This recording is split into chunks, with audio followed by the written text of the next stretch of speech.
Assalamualaikum warahmatullahi wabarakatuh. Sekarang saya akan menyampaikan materi kuliah ekonomi pertanian sebagai pendahuluan. Pertama-tama akan kita sampaikan tentang pembagian ilmu ekonomi. Pembagian ilmu ekonomi ada 4. Yang pertama adalah ekonomi deskriptif, yang kedua ekonomi teori, yang ketiga ekonomi terapan, yang keempat ekonomi penunjang. Nah, ekonomi deskriptif yaitu ekonomi yang merupakan hasil penelitian, yaitu hasil penelitian tentang ekonomi. Nah, kesimpulan dari hasil penelitian itulah yang kita namakan dengan ekonomi deskriptif. Sedangkan ekonomi teori yaitu ekonomi mikro dan ekonomi makro. Jadi teori ekonomi itu hanya ada 2 macam. Sedangkan selain teori itu kita namakan dengan ekonomi terapan. Jadi selain teori ekonomi mikro dan makro, jadi ada ekonomi pertanian, ekonomi moneter, ekonomi keuangan dan lain-lain. Nah, kemudian yang keempat adalah ekonomi penunjang, yaitu terdiri dari 2, statistik dan matematik. Karena bagaimanapun juga matematika ini selalu digunakan di dalam perhitungan-perhitungan ekonomi. Nah, kemudian yang kita bahas adalah ekonomi terapan, karena ekonomi pertanian bukan merupakan teori ekonomi mikro maupun makro. Ekonomi terapan itu contohnya adalah yang pertama ekonomi pertanian, yaitu ilmu ekonomi yang diterapkan di bidang pertanian. Ekonomi moneter yaitu ekonomi yang diterapkan di bidang moneter.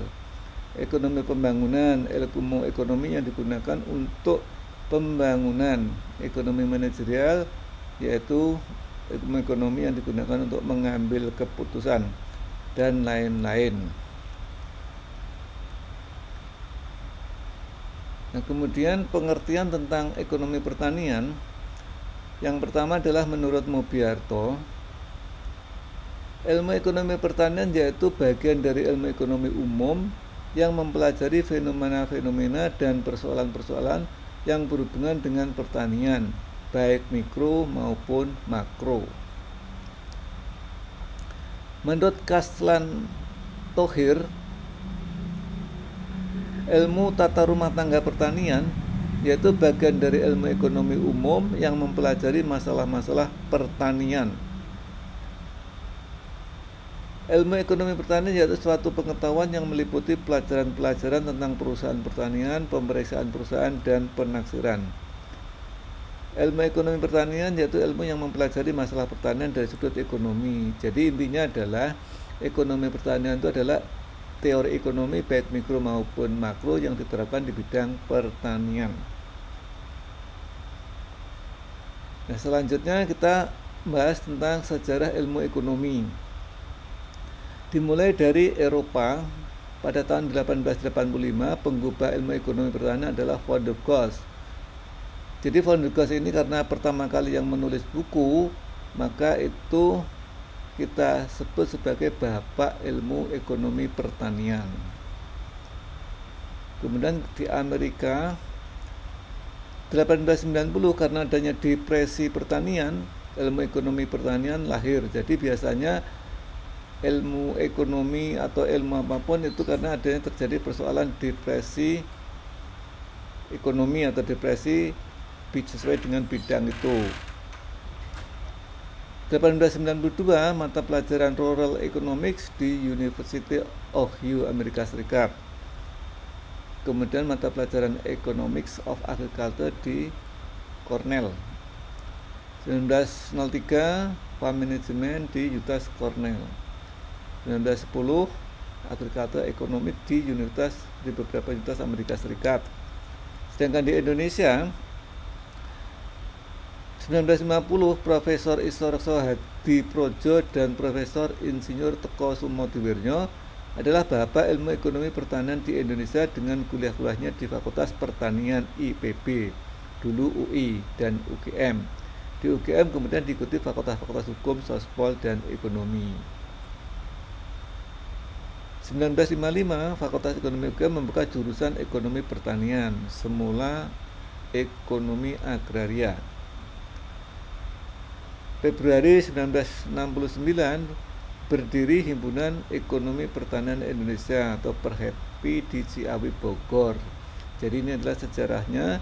Kemudian di Universitas Kediri juga begitu membuka perguruan tinggi, ada jurusan sosial ekonomi pertanian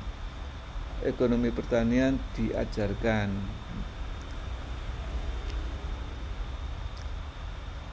Kemudian sifat ilmu ekonomi pertanian itu merupakan cabang ilmu pertanian, yaitu merupakan bagian dari ilmu pertanian yang berkaitan dengan persoalan ekonomi.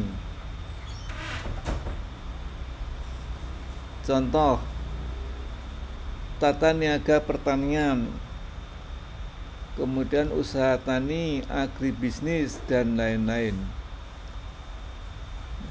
Kemudian merupakan cabang dari ilmu ekonomi, yaitu ilmu ekonomi yang diterapkan pada bidang pertanian. Tentu saja ekonomi mikro maupun makro yang diterapkan di bidang pertanian. Kalau mikro nanti adalah misalnya perusahaan pertanian. Kalau makro adalah kebijakan-kebijakan yang berkaitan dengan pertanian yang dilakukan oleh pemerintah. Tujuan ilmu ekonomi pertanian yaitu mampu menerapkan ilmu ekonomi baik mikro maupun makro untuk kesejahteraan petani dan yang berkaitan dengan bidang pertanian. Jadi intinya adalah bahwa kalau kita belajar ekonomi pertanian adalah bagaimana mensejahterakan petani. Itu intinya seperti itu. Jadi kalau ditinjau dari segi petani sebagai produsen, nanti ekonomi mikro yang kita terapkan. Tetapi kalau kebijakan-kebijakan yang berkaitan dengan bidang pertanian yang dari pemerintah itu adalah ekonomi makro yang kita terapkan di bidang pertanian. Nah, kemudian manfaat ilmu ekonomi pertanian sebagai alat bantu untuk mengambil keputusan dalam rangka memperoleh keuntungan maksimum bagi petani dan meningkatkan kesejahteraan masyarakat yang berkaitan dengan bidang pertanian bagi pemerintah. Jadi ekonomi mikro itu tujuannya adalah mencari keuntungan maksimum bagi petani. Sedangkan ekonomi makro adalah bagaimana pemerintah mampu mensejahterakan para petani. Demikian yang bisa kita sampaikan, mudah-mudahan ada manfaatnya. Bila ada, wassalamualaikum warahmatullahi wabarakatuh.